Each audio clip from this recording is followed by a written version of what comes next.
se eu for pegar o dinheiro e eu distribuir, vai ter gente dizendo que falta transparência. Vai ter um comitê de auditores independentes que vão acompanhar não só a arrecadação, mas a administração também e prestar contas. Aqui ofereceremos ensinamentos claros e diretos, baseados nas Escrituras, para ajudar a moldar uma vida cristã centrada em Cristo e nos princípios reformados. Confira a pregação a seguir e seja edificado. A necessidade de transparência, de lisura e de honestidade na manipulação dos recursos do povo de Deus, na administração dos recursos do povo de Deus para a causa de Deus. Meu primeiro ponto é esse aqui. Paulo sabia que ele tinha críticos e inimigos prontos a acusá-lo de desviar dinheiro para seu uso pessoal. Paulo era muito odiado da parte dos judaizantes. Eram judeus que aparentemente haviam se convertido a Cristo Jesus, mas achavam que ainda era necessário que se guardasse a lei de Moisés. E eles não gostavam de Paulo, porque Paulo dizia que o homem é salvo pela fé em Cristo Jesus, sem as obras da lei. E aqueles judeus convertidos ao cristianismo achavam que isso era um absurdo, porque Deus tinha dado a lei a Moisés. Era preciso que quem cresce em Jesus se circuncidasse, guardasse as festas religiosas, o calendário de Israel, a dieta dos judeus, para poder ser salvo. Ninguém poderia ser salvo sem guardar a lei de Moisés. Mas Paulo combatia esse pessoal e insistia dizendo: a salvação é pela graça, pela fé em Cristo, sem as obras da lei. E o que é que acontecia? Onde Paulo chegava pregando o evangelho, os judaizantes encostavam. Paulo saía de lá, deixava a igreja pronta, os judaizantes chegavam e diziam: vocês creem em Jesus? Cremos. Quem é que ensinou para vocês? Foi Paulo. Paulo? Mas Paulo é um renegado. Paulo é um judeu que esqueceu as origens dele.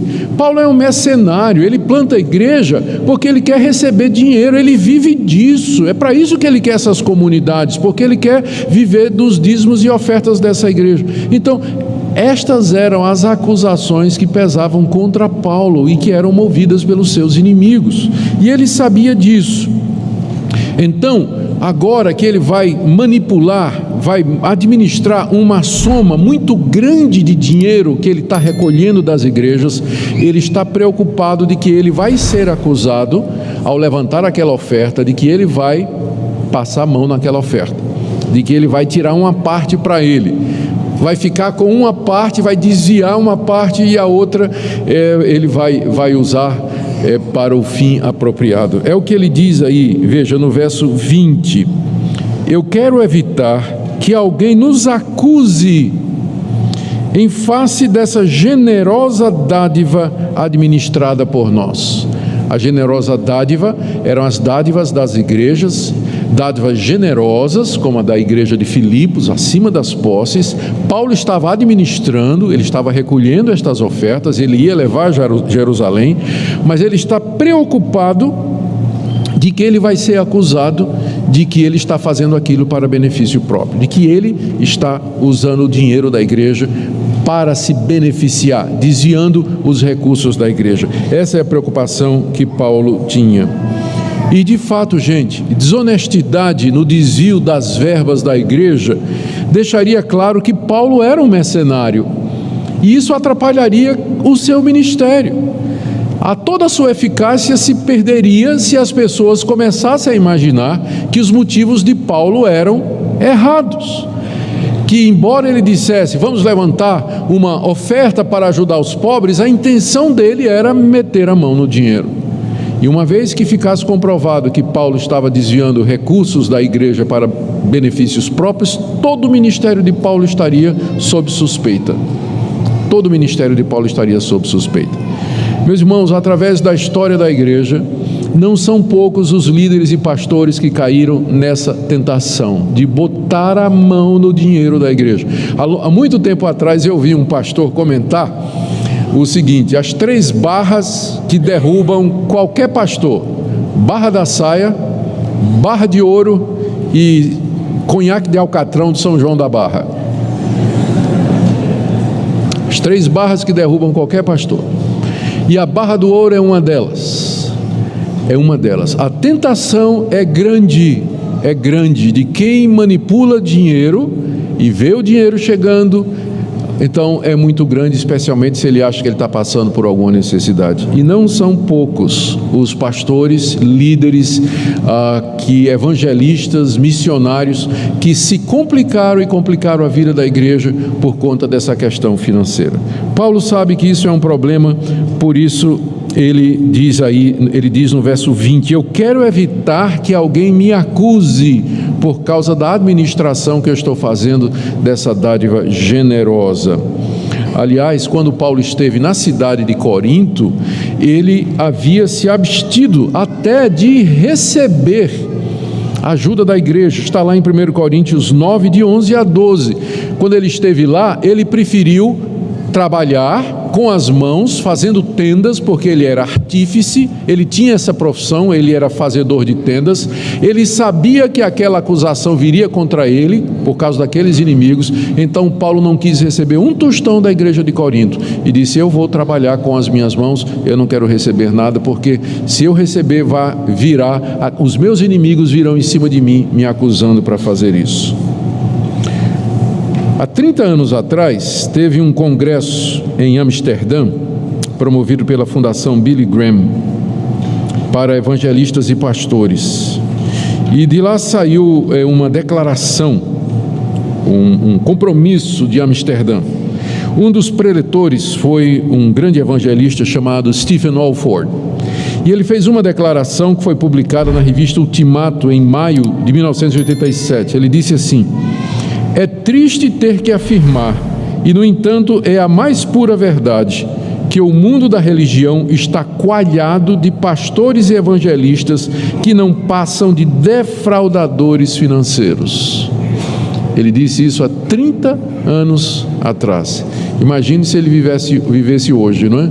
O que é que ele não diria a respeito dessa situação? Por isso, diante do contexto que já havia na época de Paulo, falsos profetas ganhando dinheiro às custas da fé dos incautos, Paulo diz: eu preciso me precaver quando eu estiver administrando essa oferta que eu estou levando para Jerusalém. E quais foram as precauções que ele tomou? Na verdade, ele tomou uma única precaução, e que é uma preocupação, e que é uma precaução básica. Ele resolveu de que ele não faria aquilo sozinho.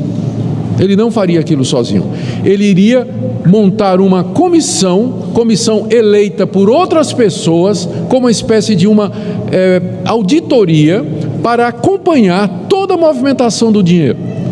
Paulo percebeu que a melhor coisa para o pastor é o pastor não mexer em dinheiro, mas ele ter alguém eleito pela igreja, pessoal da igreja, que cuida disso, exatamente para evitar essa associação. E veja os cuidados que ele tomou. Estão aí a partir do verso 16. Aqui um comentarista que eu li, ele diz assim: é interessante notar como Paulo podia pensar com a precisão meticulosa de um contador público. O nosso apóstolo parece que era formado em muitas disciplinas, né? Ele podia pensar com a mentalidade de um contador público. Ele pensou assim: se eu for pegar o dinheiro e eu distribuir, vai ter gente dizendo que falta transparência. Então, para evitar isso, eu vou constituir um comitê de auditoria. Vai ter um comitê de auditores independentes que vão acompanhar não só a arrecadação, mas a administração também, e prestar contas. Essa é a cabeça de Paulo. Você vê que era um homem que era capaz de ir até o terceiro céu, no arrebatamento e numa visão que Deus lhe deu, mas era um homem também que era bastante mundano, entre aspas, do mundo. Ele sabia como o mundo funciona, ele sabe como é que as pessoas pensam, e ele então, para evitar aquilo que ele sabe que vai acontecer, ele toma medidas simples, não é? Medidas simples. E aí, então, primeira coisa que ele fez foi convidar Tito para comandar a equipe que vai lá em Corinto buscar a oferta. Ele não foi. Ele diz: eu vou mandar Tito. Versos 16 e 17: graças a Deus que pôs no coração de Tito a mesma solicitude por amor de vós, porque atendeu ao nosso apelo e, mostrando-se mais cuidadoso, partiu voluntariamente para vós outros. O que Paulo está dizendo aqui é que ele tinha desafiado Tito e dizendo: Tito, eu não vou lá em Corinto não buscar esse dinheiro, a oferta dos irmãos. Será que você não poderia ir? Você não poderia me representar nisso aí? É melhor para evitar a aparência do mal. E Tito disse: não, eu vou sim, voluntariamente, vou de coração, vou fazer isso. Então a equipe começa com Tito. Em seguida, Paulo chama alguém, porque Tito era muito próximo de Paulo, né? Era preciso então alguém que não fosse tão próximo assim. Aí no verso 18, Paulo diz: e com ele, com Tito, ele está dizendo aos coríntios, enviamos o irmão cujo louvor no evangelho está espalhado por todas as igrejas. A gente não sabe quem era esse irmão, Paulo não diz o nome, mas era um irmão que era muito respeitado e conhecido nas igrejas. Era um homem que tinha a confiança das igrejas. Então Paulo diz: é esse aqui, Tito, junto contigo você leva o irmão, tá? Que todo mundo conhece e todo mundo confia, para que não haja dúvida de que vai ser o destino desse dinheiro. Esse irmão vai estar acompanhando você. E depois ele chama mais outro, verso 22: e com eles, com Tito e o irmão, enviamos nosso irmão. Paulo aqui também não diz o nome. Então são dois irmãos que vão com Tito, né? Um que era admirado e conhecido na igreja, e o outro, verso 22, ele diz: com ele enviamos nosso irmão, cujo zelo em muitas ocasiões e de muitos modos temos experimentado, agora porém se mostra ainda mais zeloso pela muita confiança em vós. Paulo envolve três pessoas: da confiança dele, Tito, que era mais próximo, e mais dois irmãos das igrejas, conhecidos e respeitados da igreja. Eles iriam lá em Corinto recolher aquela oferta, trazer a oferta e, junto com Paulo, administrar aquela oferta lá em Jerusalém, para que não ficasse a menor dúvida a respeito disso. A gente não sabe quem eram estes irmãos. Pode ter sido Lucas, pode ter sido Apolo, pode ter sido Marcos, pode ter sido Timóteo, a gente não sabe. Silas, tinham muitos colaboradores famosos naquela época, conhecidos nas igrejas, pessoas de confiança. Mas Paulo então, o que ele quer fazer é montar uma comissão para cuidar dessa área, porque ele não vai se envolver pessoalmente. E esses homens, notem as características que Paulo menciona aqui, e é importante darmos uma olhada. Primeiro, eles se mostraram voluntários, como está no verso 16 e 17. Eles voluntariamente resolveram fazer isso. Por que é importante isso? Porque eles não eram pagos. Porque se for pago, quem paga manda, não é isso? Então, esse comitê de auditoria era voluntário, não estava recebendo nada. Esses irmãos estavam fazendo aquilo gratuitamente, de coração, viram aquilo como uma missão que eles estavam fazendo, algo voluntário. Era bom não envolver dinheiro nisso aí, né? Era bom não envolver. Então esses irmãos foram voluntariamente. Segunda coisa, eram os irmãos que eram reconhecidos pelas igrejas. Paulo não ia colocar uma raposa para cuidar do galinheiro, não é? Paulo não ia convidar um irmão que era conhecido por ser ladrão, por ser avarento, ter problemas financeiros pessoais. Paulo não ia pegar uma pessoa dessa e dizer: vai administrar essa oferta grande aí. Não. Ele pegou pessoas de boa reputação, que eram da confiança da igreja, eram conhecidos dos irmãos, para que eles fizessem isso aí.